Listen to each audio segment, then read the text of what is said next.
Here's a 1. Forfeiture, like not really near. Sarah in the restroom. Okay, girl talk. No, Sarah just said.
Just said it. Good morning, Mayor. Good morning. Morning. How's everybody trying to stay warm? Just trying to keep my feet dry. Your camera moved. We see your knee now. Well, I'm glad you got pants on, I'll tell you that. Commercial like that. You see that commercial? Guys in his underwear and Yeah. or slips. Oh, it wants to show us the weather out there.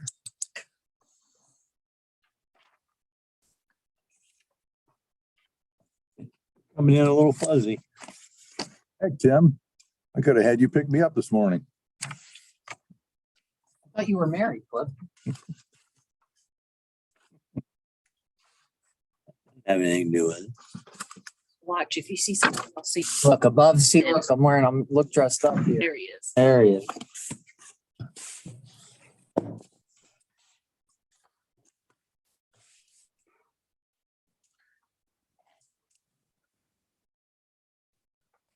Good morning, everyone. It is Thursday, February 3rd, 2022. Your Richland County Commissioners are now in session, braving the elements today to serve the fine people of Richland County. I am Commissioner Tony Vero. We have Commissioner Cliff Mears, Commissioner Daryl Banks, our clerk Stacy Craw, our county administrator Andrew Keller. We are joined in Zoom land by Mayor Tim Thaker. And of course, the famous duo of Ren and Stimpy, Al Lawrence and Carl Hunnell. How we doing, gentlemen? We're like the roads. We're snow covered and slippery. Not true. We're beautiful out there. So we'll get started. Important day today. May we have a motion to certify the record of proceedings for February 1st of 2022. So moved. Second, Commissioner Vero, Yes. Commissioner Mears, Yes. Commissioner Banks. yes. Motion to certify the record of proceedings, or excuse me, approve requisitions. So moved. Second, Commissioner Vero, Yes. Commissioner Mears, Yes. Commissioner Banks. yes. Okay, may we have a motion to approve weekly transfers and appropriations after Stacy had to tell Kevin Van Meter what's up? So moved. After that, yes. Second. After she won't have to do it again. Oh, yeah, it's Van Meter. Commissioner Vero, Yes. Commissioner Mears, Yes. Commissioner Banks. Yes. Motion to certify monthly delinquent sewer bills. So moved. Second, Commissioner Vero, Yes. Commissioner Mears, Yes. Commissioner Banks. yes. Okay, we have an agreement that has been reviewed by our astute legal mind, Mr. Andrew Keller. This is an agreement with Fishel Downey to assist with human resources services if need be. So moved. Second, Commissioner Vero, Yes. Commissioner Mears, Yes. Commissioner Banks. yes. All right, moving right along. Motion to authorize advertising for the Day Spring Nurse Building Edition. So move. And seconded.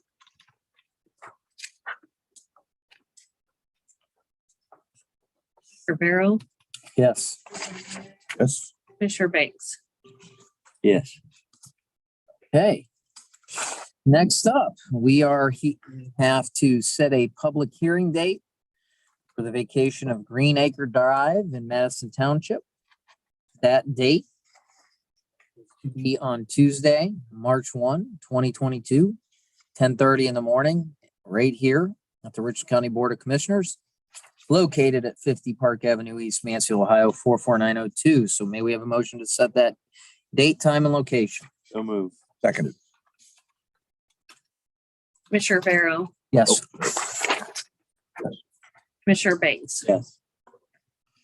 Okay, that is it as of now for our logistical items. We're set to come back in at 10 a.m. to discuss some very important issues or a very important issue. Any questions in media land? Mayor Thaker, anybody? Tony, I've got a question. What kind of need would you have for HR services? Because I know Kelly usually does a pretty good job. Hold on a second. Let me get the agreement. As Kelly needs assistance, she calls them, or they could help with union negotiations if it's needed. So it's supposed to be an annual contract. Arbitrations, Al, so it's for assistance. Generally, that's the major use is for arbitrations. As Stacy said, fill in guidance as needed, disciplinary actions if needed. So just as an auxiliary HR service. And the county's had. Basically, if something exceeds her capability, she can call them for advice. Well, if you know Kelly, nothing exceeds her capabilities, but we ask a lot out of her and she meets that. But every once in a while, she needs some legal assistance along the way. As you know, only lawyers can practice law. So that's where they pitch in, where there may be the assistance of an attorney needed in the human resources profession. And as Andrew just said, I don't know if you heard him, this is something we've been doing for years, decades. As old as Daryl and then some. So that's a long time. That's almost 50 years now. Yeah, almost as long as me too, huh? 105? I'm younger than Daryl, so Yes, he is. Everybody's younger than Daryl. Got two Tony comedians over here. Glaciers are younger. Anything else, Carl? I'm just enjoying the frivolity of it all. Well, All right. then we will recess at 9:35. Mayor, you can stick around, but we'll come back in promptly at 10 o'clock. Thank you.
Good morning, Mayor.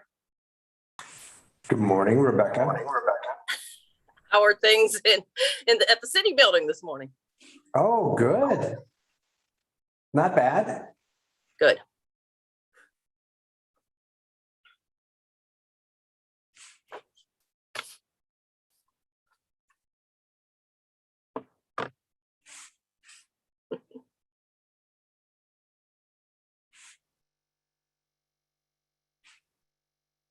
Pretty much what we're seeing here as well. I just live near Hayesville in Ashland County. Oh, yeah. Yeah. So the snow really didn't start till about daybreak. Most Yeah, of the I rain know. was, Yeah, I Yeah, it got was up to kind of- shovel my drive at 5 o'clock. And there wasn't a fleck of snow, and I was like, That's freaking what wet. I did. I get up and Yeah. do a little chore. We were supposed to get it at midnight and 1, so I got up and go, there ain't even any snow on my driveway. I mean, I was ticked off, and then then it started. I was glad there wasn't. yeah.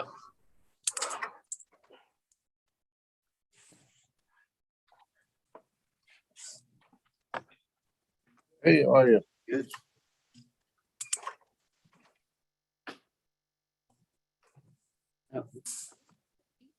Where'd they go?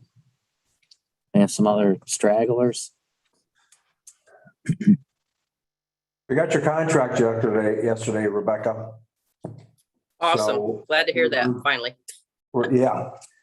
Sign it and then you can ask for your money.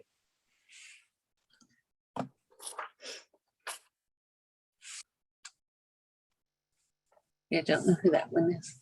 Could be Jennifer Kime.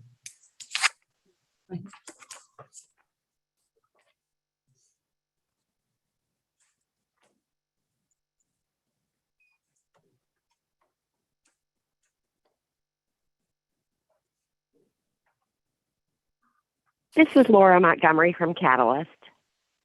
Hi, Laura. Morning, Laura. Hi. Stacy, I'm ready when you are.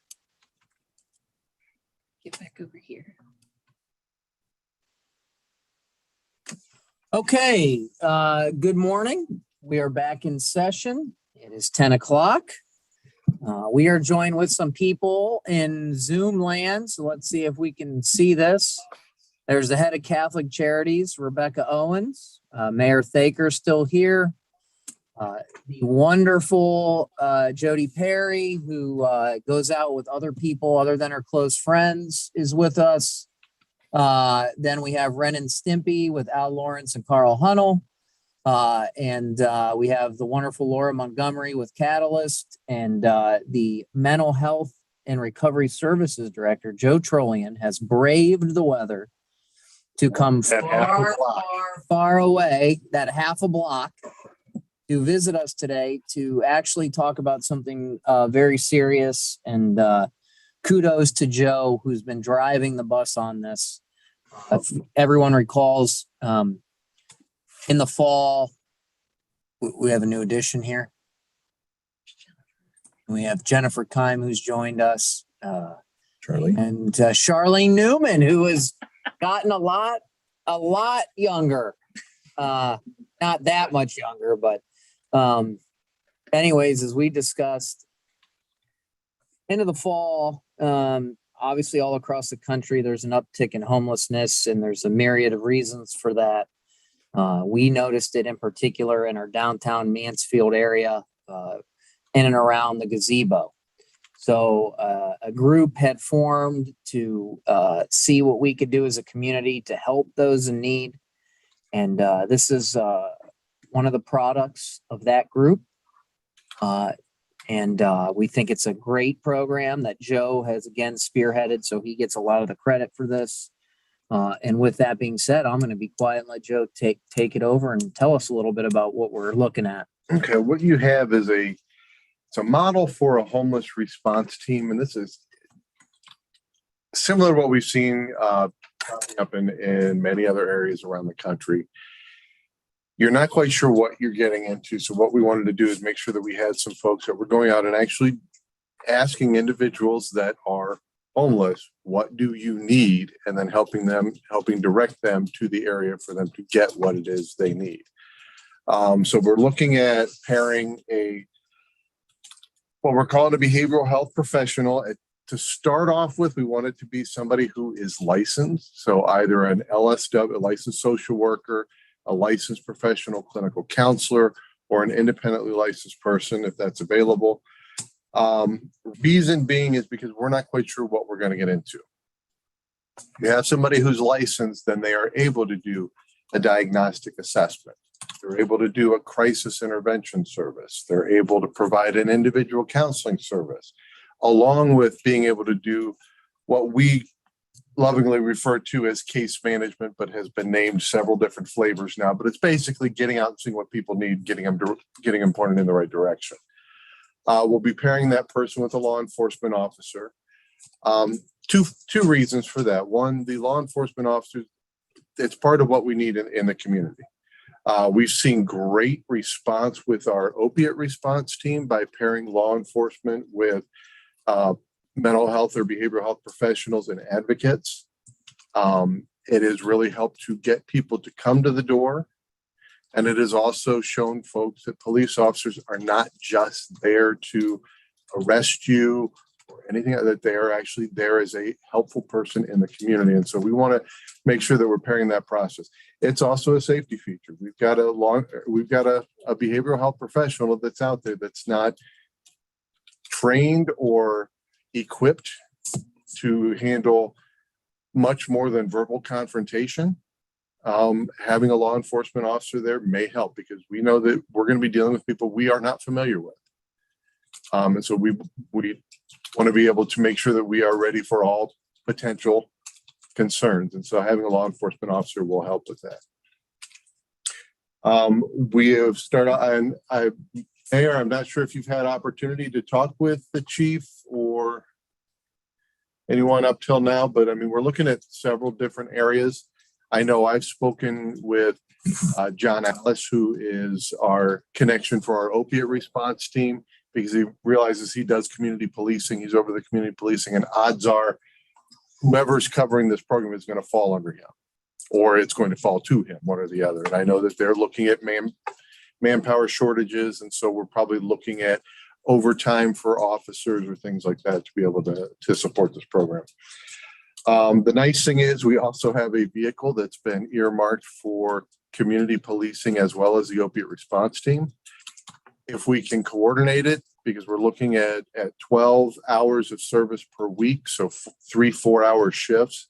Hopefully we can coordinate that to be opposite of when the opiate response team is going out, and that will give us a vehicle rather than them taking another vehicle out of commission to be able to do that.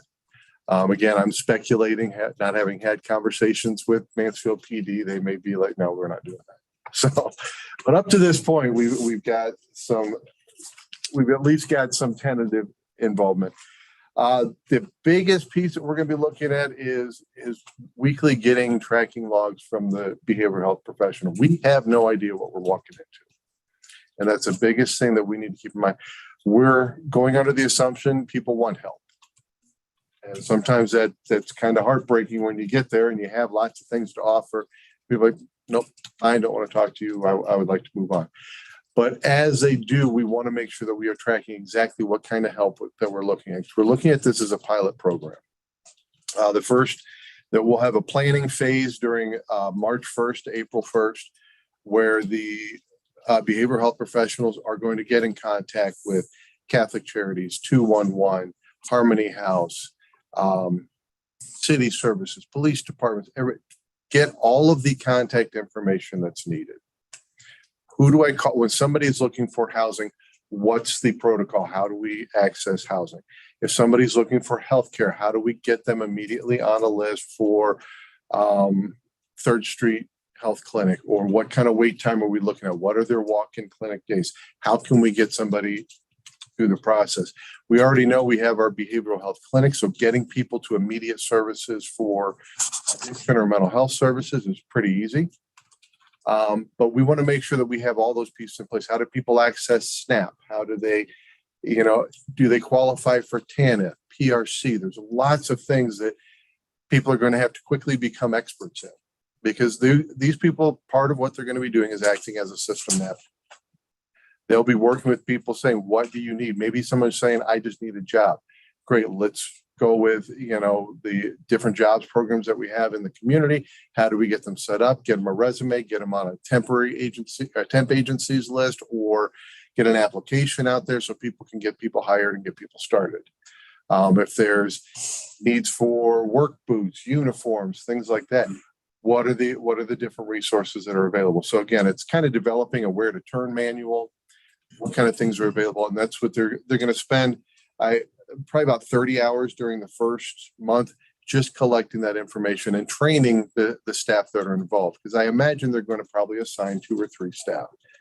I encourage that because that way we're not dealing with, okay, the staff is going out for 6 weeks on maternity leave, or the staff has a 2-week vacation they want to take and suddenly there's no response to the homeless response team. So if we have multiple staff that are involved, just taking 4 hours for this person, 4 hours for this person, they can cover if somebody's sick or if there's a need for additional coverage. Phase 1 will begin April 4th. I felt that gave us enough time.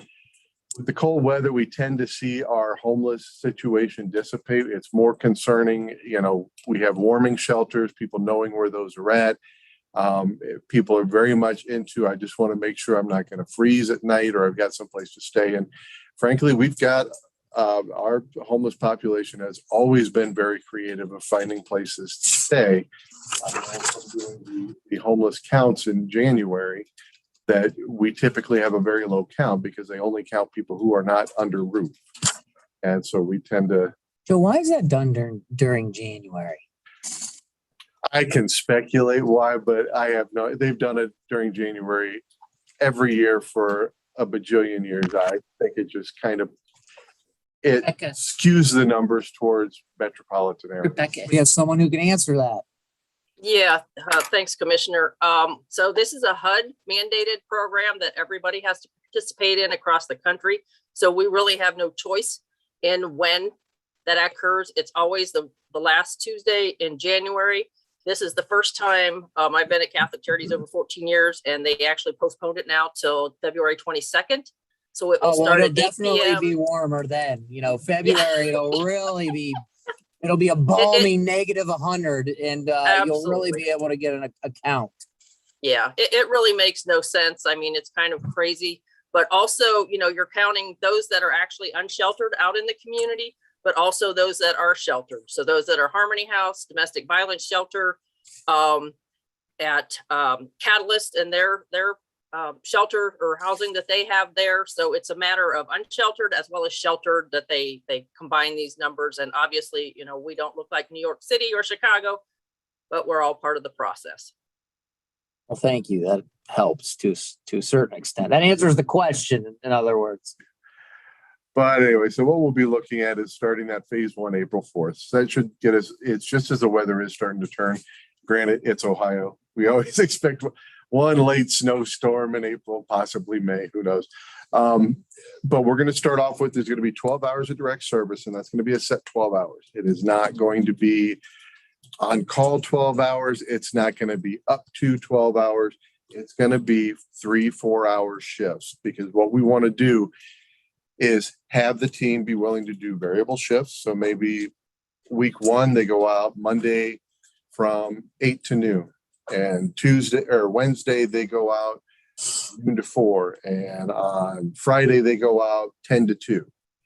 We're going to switch the days up, change around, look and see what are the best times to get access to people. When are people willing to be involved? I mean, it may be that if we wait till late in the afternoon, we lose a huge crowd because they figured out other things that they're going to be doing. And the Mansfield Police Department's doing an excellent job of, they've created a code within their dispatching system for responses to homelessness calls or necessary responses. So we've called it sort of a heat map that can identify the times where it appears that we could have the most need. And they have been doing that. So that's something that we can utilize as well in that endeavor. And that'll give us, if the team's willing to be variable and kind of move things around, that really is going to give us the best input. Again, we're going to be setting up, and we've done tracking logs for other pilots that we've run. They're not complex. I don't want a lot of details. I want to know I saw a person We addressed housing. We did a diagnostic assessment. We referred the person, showed them how to use the bus to get out to Catalyst for the walk-in clinic. Different things that we can do, just some real simple information so that we're able to see how is this team being utilized. And we will run that pilot project from April 4th to September 30th. So it will run all the way through the summertime, get us to the end of September. We know usually around October, we'll start to see the weather starting to turn. It's starting to get, I mean, this year was a complete anomaly. We didn't see weather turn till like mid-November. And if we get another something like that, that's fine. But that'll give us an idea of what we're doing. We have built in there that I believe somewhere during the 4th month of the process, we will pull everybody together to look at the data that we've collected to decide, do we have the right level of staff in this? If what we are doing is primarily case management, we may not need a licensed staff for that. Licensed staff are a premium and they're needed in a lot of different places. But if we can use maybe a peer support specialist or a certified case manager or what we call a certified mental health specialist or a qualified mental health specialist, that may be great because that'll give us a little more flexibility on what we need to do, a larger pool to draw from to make sure that we have the right staff out doing the right work. But like I said, if really what we're doing is a lot of navigation, case management, getting people pointed in the right direction and not really doing a lot of crisis or clinical work, then we might be able to free up that licensed staff to be elsewhere in other programs. We will also look at the 12 hours.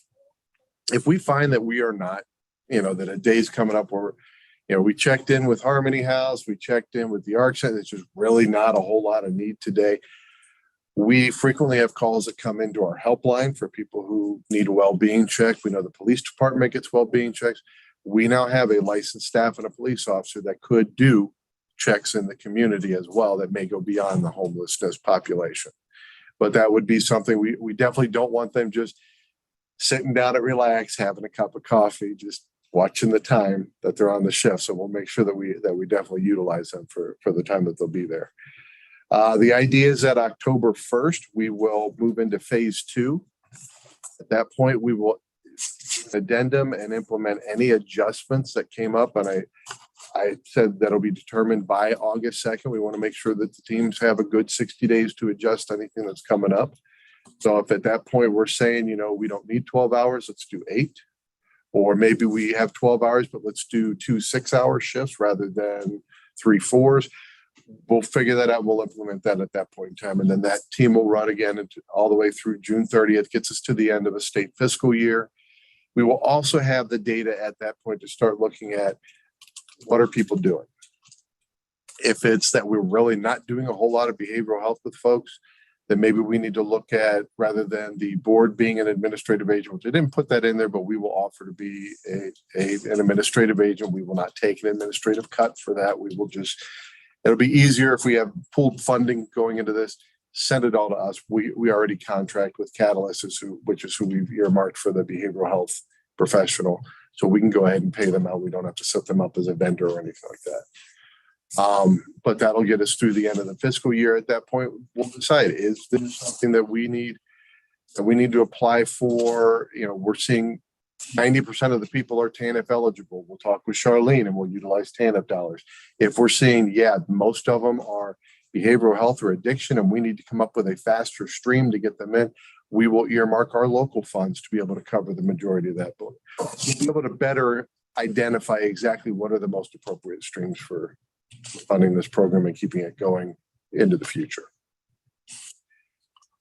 You've got a tentative, and it's not even a full budget because I have no idea what police are paying for overtime at this point in time. I've got some old stats from an old budget that we put together, but it was 2 years old, so I didn't want to use those numbers. So what we looked at is $125 an hour for the behavioral health professional. And I showed you the justification for that down below. These, we're taking them out of productive service. And so you can see on a regular basis, there are services, they vary in cost, but make sure that the agency isn't losing money by participating in this. That would cover what they need to have We're looking at the 125, that there would be 3750 that would go into the day planning or the 30-hour planning period, and then 39,000 for phase 1 and 58.5 for phase 2, and that'll give us pretty close to an 18-month program. On the law enforcement side, not sure where that will fall or what they charge for mileage, so those will be some pieces that we'll need to put in place. Yeah, a couple things before we turn it over to questions and also to Catalyst and the mayor. We're still fine tuning final costs and how we'll all share in that. We are confident that out of all the items we need to finish up and get squared away, the dollars will be the easiest between mental health recovery services, JFS, the county, the city. We believe we will come up with the requisite dollars to fund the program. We also acknowledge that this is not a panacea to the local homelessness problem. This is a piece of the puzzle and attempting to get help for those in need. There'll be some offshoots as well in terms of dollars for potential places to live. But this is one product of the group that has been meeting to see if we can provide assistance for those in need. So Catalyst is stepped up. Catholic Charities has stepped up. We'll let Laura Montgomery speak to this a little bit as far as the behavioral health professional.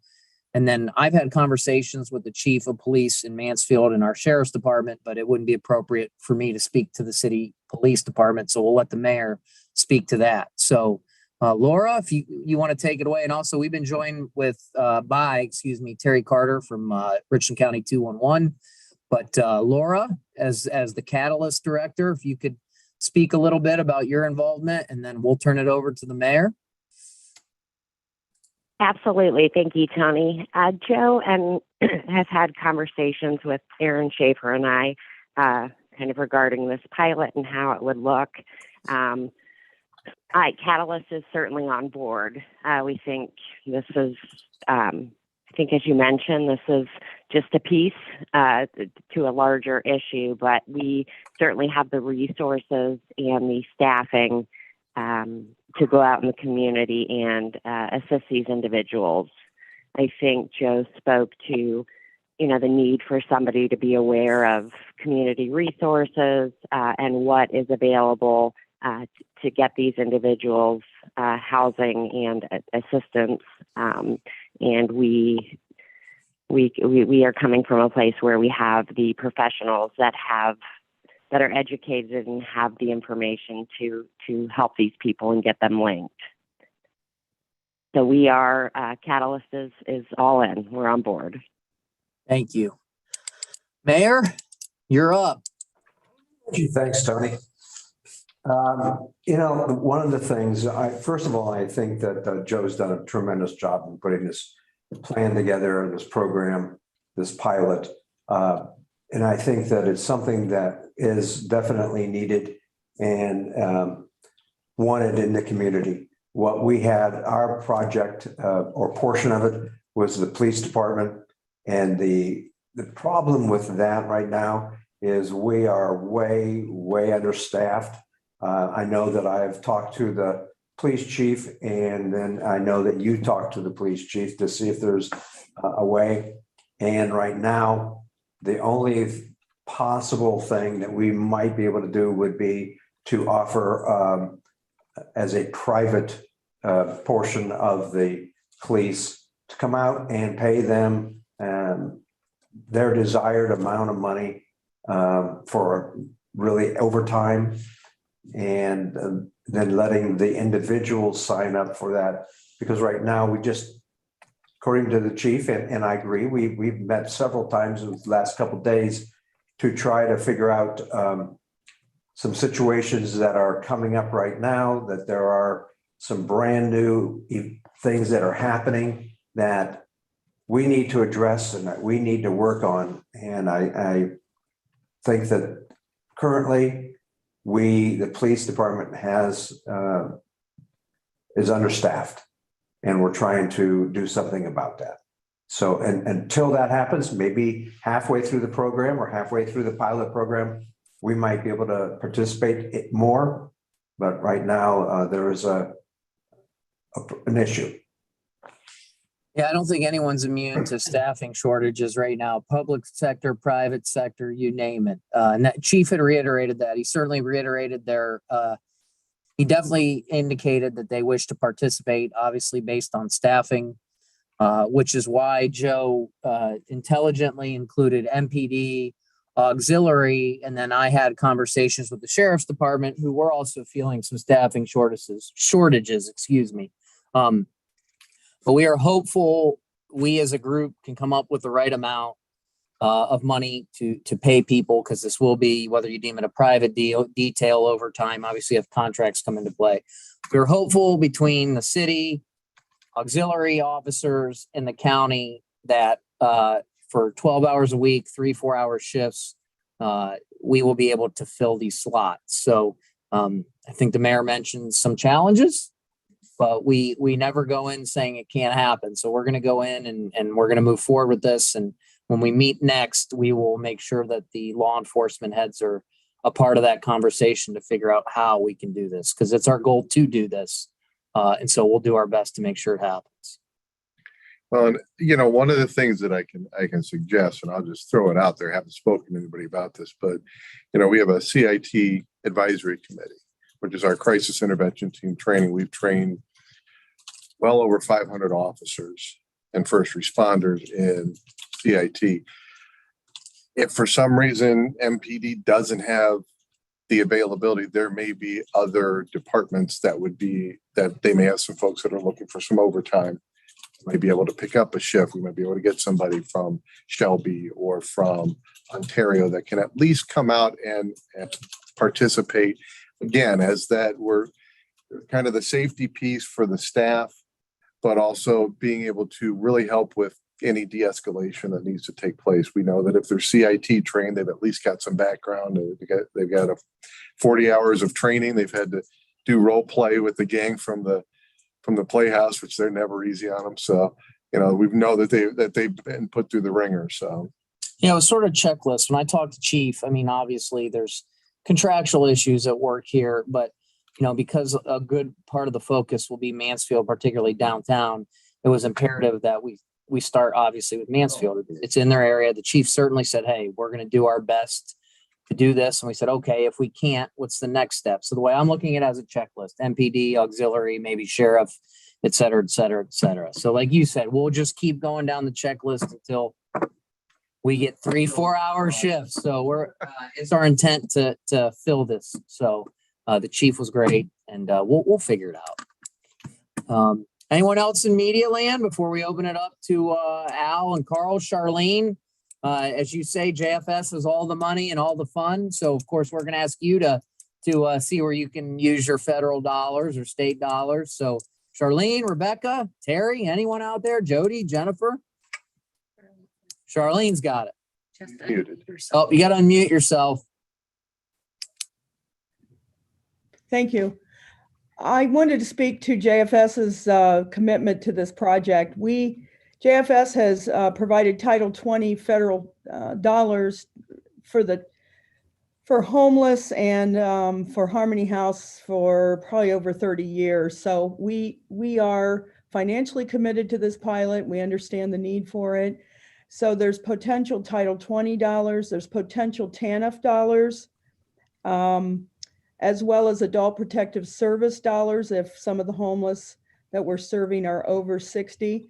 And as Joe eloquently stated, we are going to be tracking and knowing more about how we're going to what services and what funds we're going to access based upon whatever the pilot ends up showing us. So we're, as Catalyst Director said, we're all in as well. And we want to see less people on the square. We want the businesses to feel better about the situation. And I appreciate being all involved in it. We've got so many good partners at the table with this. And there are other people as well that are informed about what's going on here. So financially, we're in. We like to hear that, by the way. Yeah, I know you do. Rebecca? Yes, thanks, Tony. So I'm, again, as everyone else has said, we're very appreciative to be part of the project. It's very crucial. I think one of the outcomes of this is having a better understanding of who these individuals are. Are they actually truly homeless?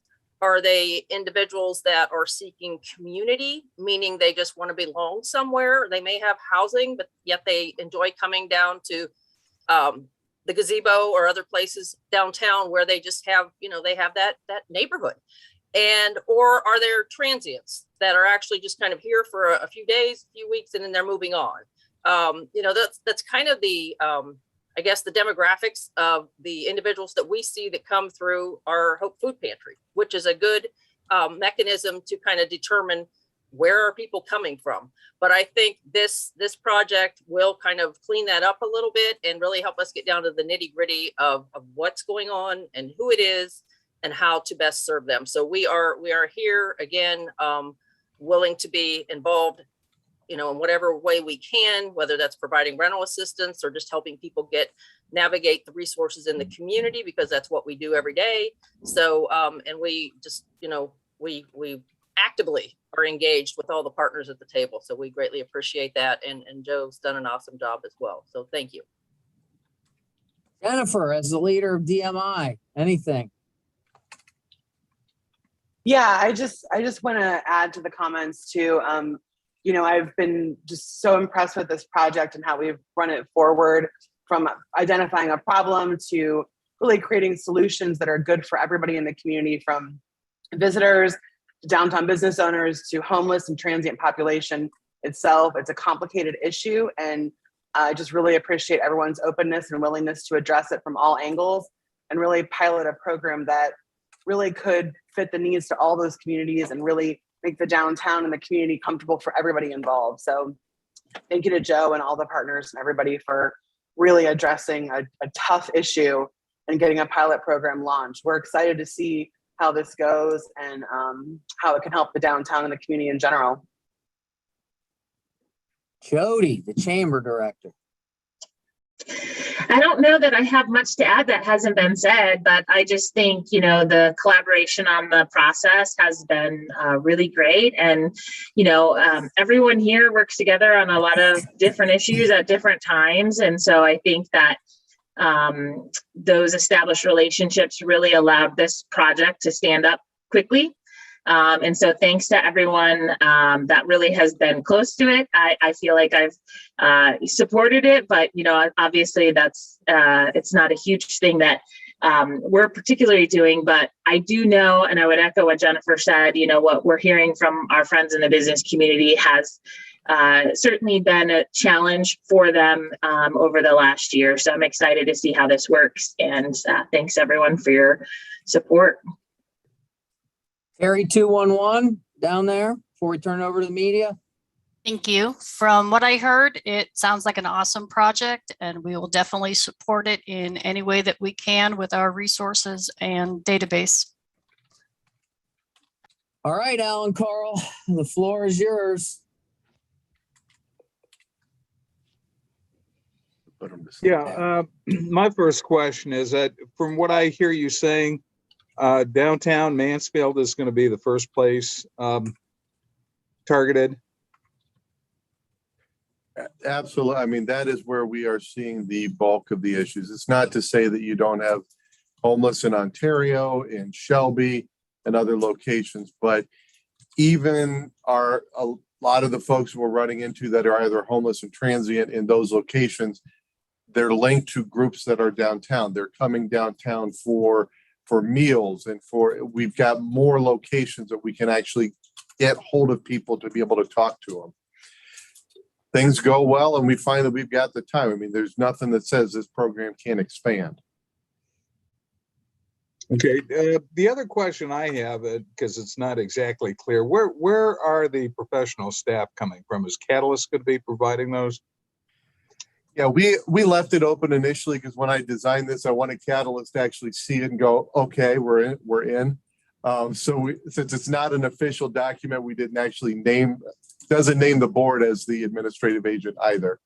But yeah, Catalyst has been tapped for this. They have the largest number of resources. They've got a very successful urgent care that's running that I think is going to be crucial for this program.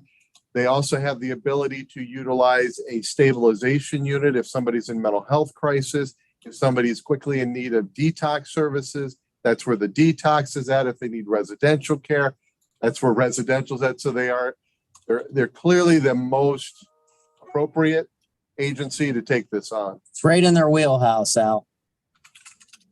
Okay, so I guess my question too was, the person who's going to go out into the field will come from Catalyst. Correct. Okay.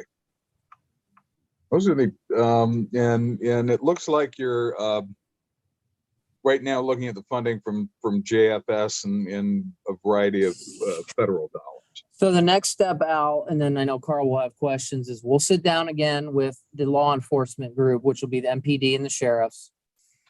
Talk about availability. Obviously, the more your pay, it's going to be more attractive. So discussion of any contractual issues we need to work through, settle on a cost, and then put together a budget for the program as a whole.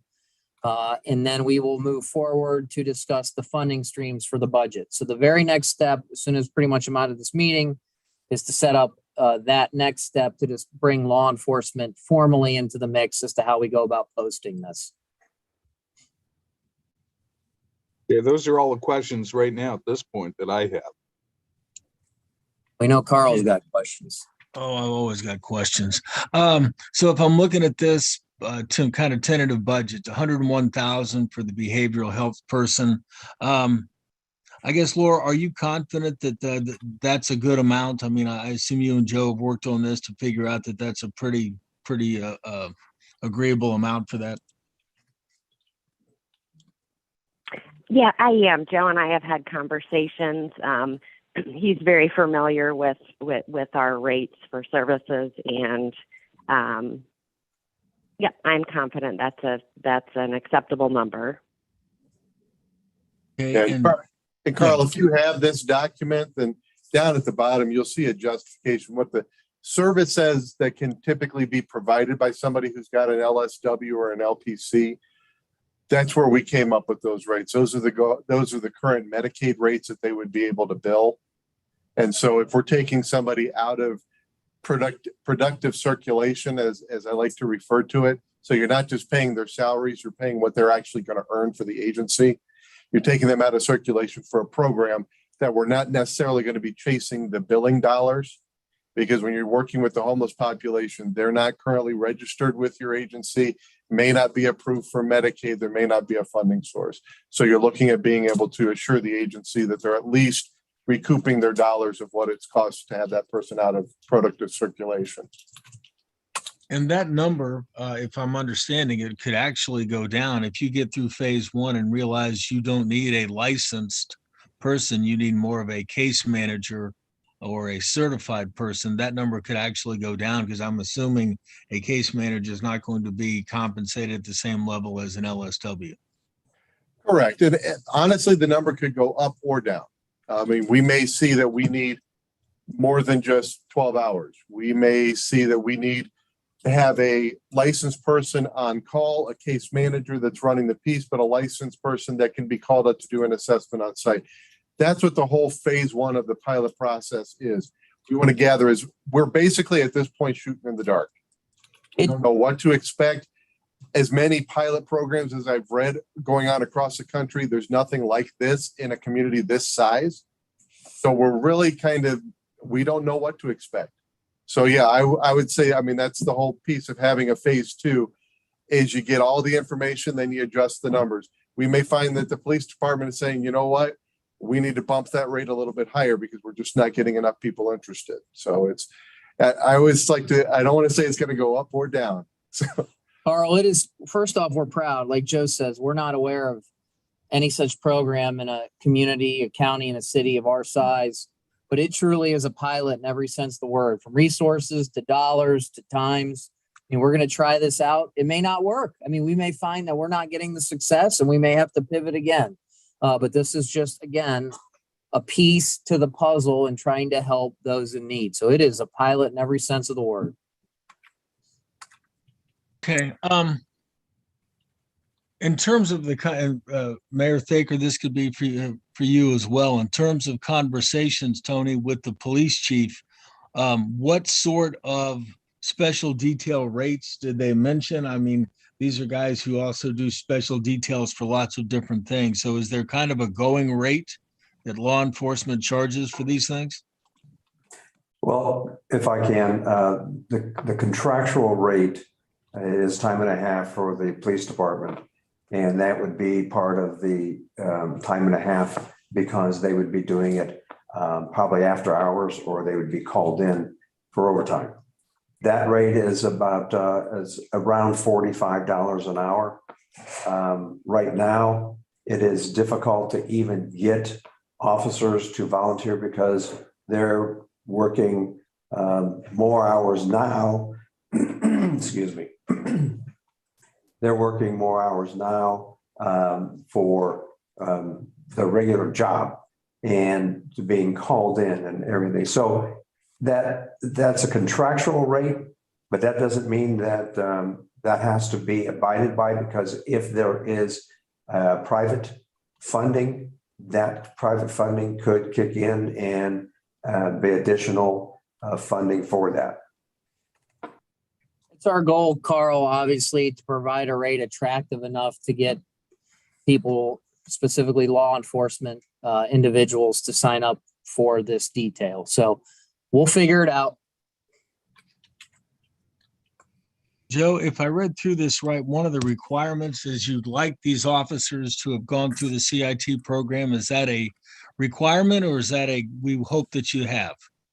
We're gonna say it's a hope.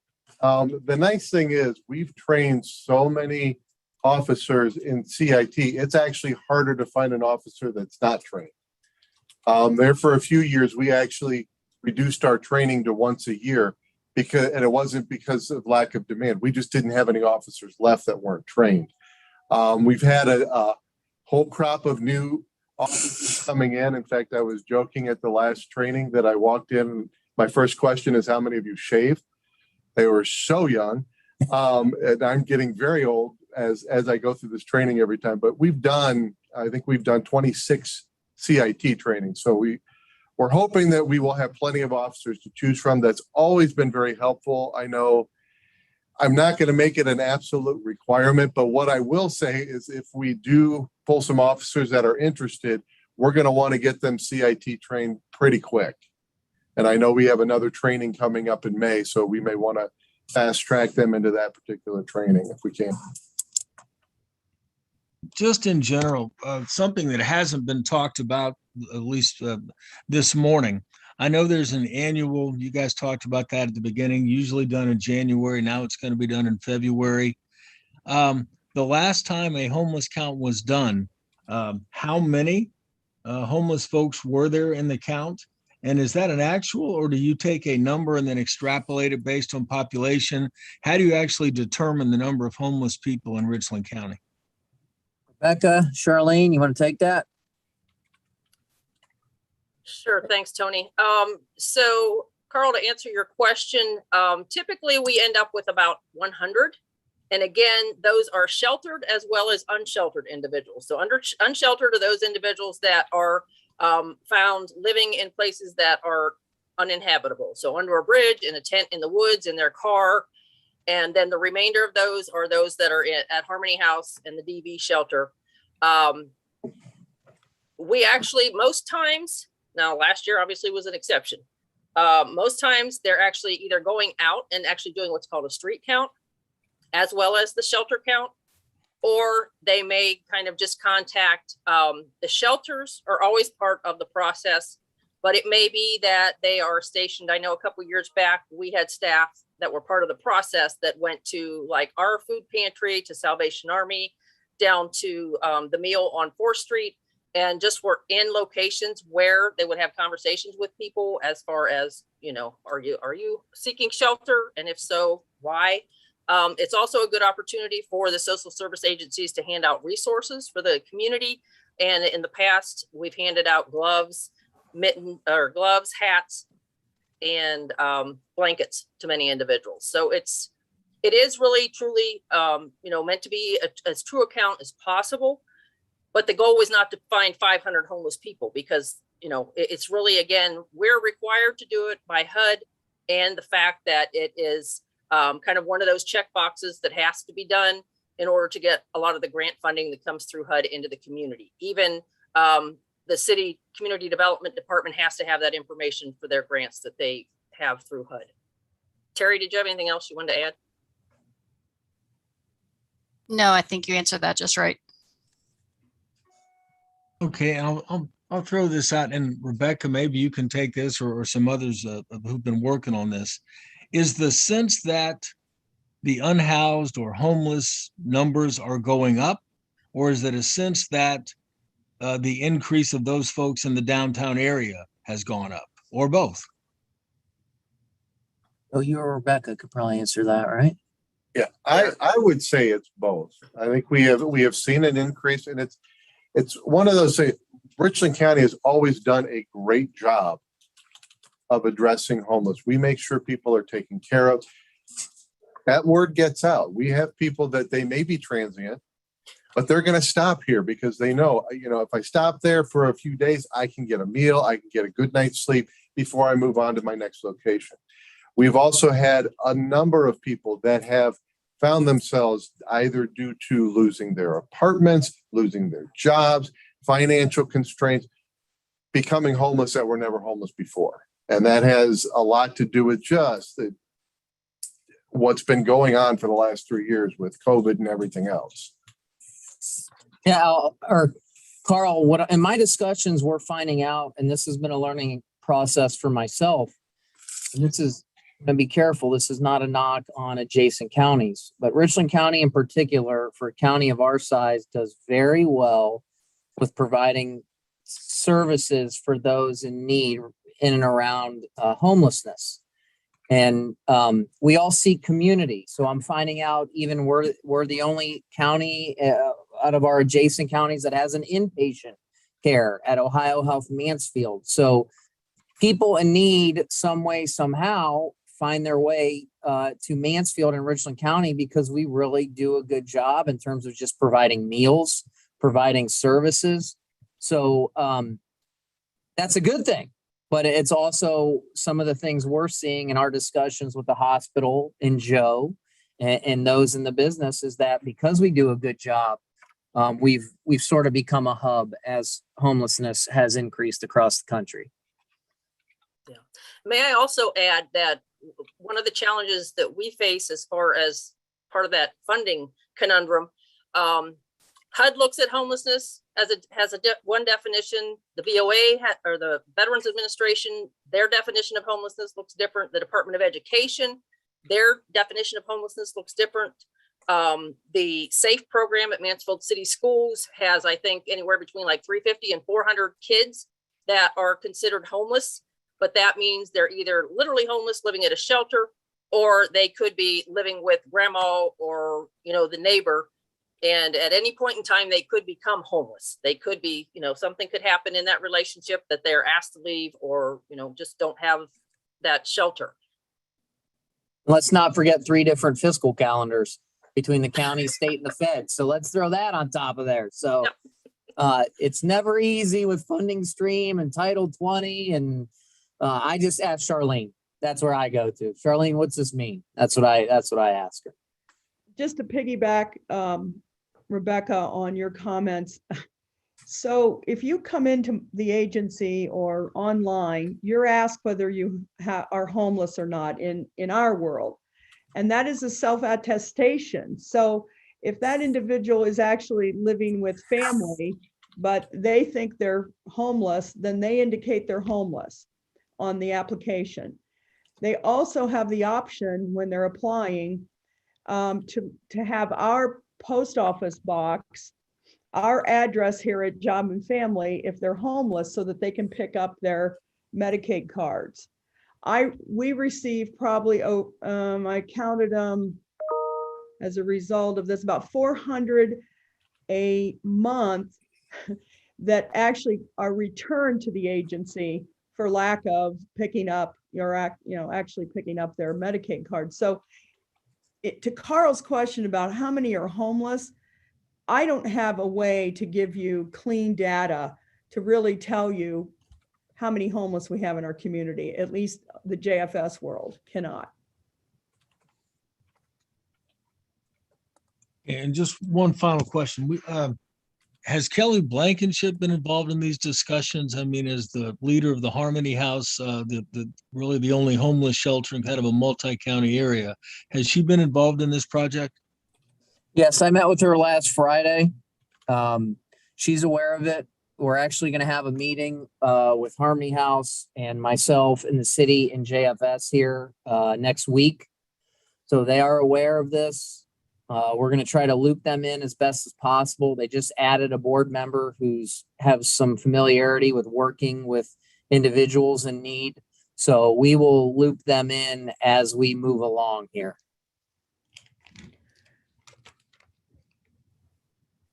Okay, I think that's it for me right now. Okay, I want to thank everyone for showing up and braving the weather in Zoom land or in person today. I have an update on that actually from the Sheriff's Department. They will be meeting at 1 p.m. to determine whether or not we will move to a level 2. But the sheriff feels at this time the roads are in good enough condition where Richland County will remain a level 1 at this time. So there you go, Al and Carl. You got some up-to-date information. I just got some breaking news from the Sheriff's Department.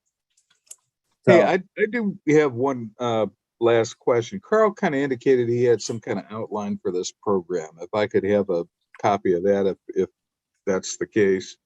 I got you, Al. I'll send it as soon as we're over. All right, thank you. All right, Cliff, Daryl, anything more? The only thing I could add that hasn't already been said is I think it's a tribute to this community that we see a problem, we recognize a problem, and we mobilize resources to address it. Again, that's characteristic of the way we do things here in Richland County. I'm really proud to live here. Couldn't agree more. All right, everyone, be safe out there. Your Richland County Board of Commissioners will adjourn at 10:50. Thank you.